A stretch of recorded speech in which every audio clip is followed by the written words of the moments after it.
Slide number 12. We continue with how kitchen equipments can be used to help maths for slow learners. Food labels.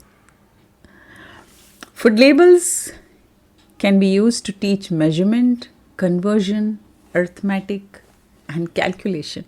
Food labels, yeah. Baking trays. These can be used to teach geometry and measurement. Baking trays, because they are of different sizes.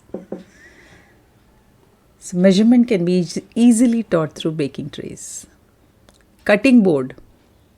This can be used to teach measurement and conversion of geometry, spatial reasoning when you cut vegetables, shapes, sizes, sorting.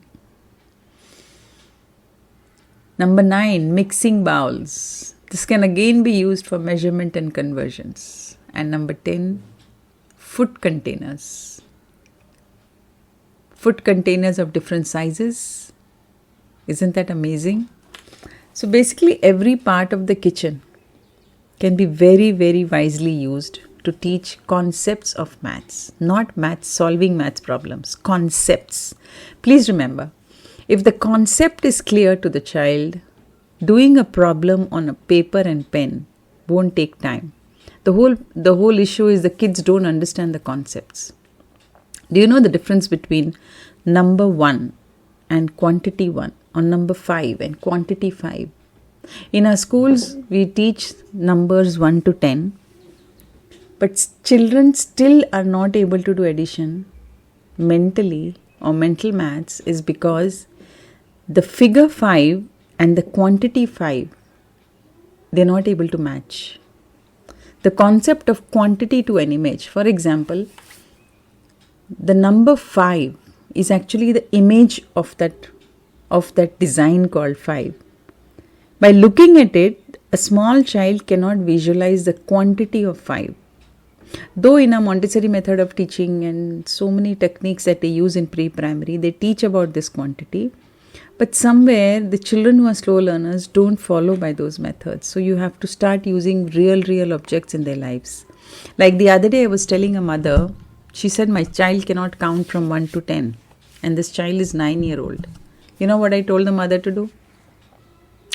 I told her, what is the favorite thing he likes to do? He said, folding clothes. She's taught her son everything. She's taught her son to help him in kitchen. She's taught her son to, whatever mother does, the child is, because the son doesn't learn much from school. So I said, okay. So when he's folding clothes and piling it up, keep counting. Tell the child to count 1, 2, 3, 4 and do it as many times as possible, because folding clothes is a daily activity. She called me back within 3 days and said, ma'am, my son knows the counting now. My son is able to tell me there are 7 clothes of mother after washing, that is when the child is folding clothes, 4 clothes of dad and so many clothes of this. So he's able to do sorting, folding, counting and distribution. See, multiple things. Again, I told her, use kitchen. So every day she packs tiffin for her husband. And I told her, now you start telling your son to pack the tiffin for your child. For a husband. And tell him to keep 4 chapatis. Or whatever number of chapatis you serve. And the boy did that. Now she tells me, ma'am, he keeps his father's tiffin every day by counting the number of chapatis. Every day she asks him, okay, in our family, how many chapatis should I make for dinner or lunch? And then she'll tell, okay, Papa eats this much, Mama eats this much, Granny eats this much, so-and-so this much. Now tell me how much. So without using paper and pen, she implemented every technique that I told her, and she's so happy. Her son has started responding to all the concepts. I told her to go to the garden and count the leaves in a particular plant. She says, I take my son to the basketball court. I said, yes, wonderful. Then when you do dribbling, just do counting along with dribbling and tell him, okay, in 1 minute, how many times are you able to dribble the ball? So if you involve the concepts in everything that you do without telling this is maths, don't you think maths is much easier for the child?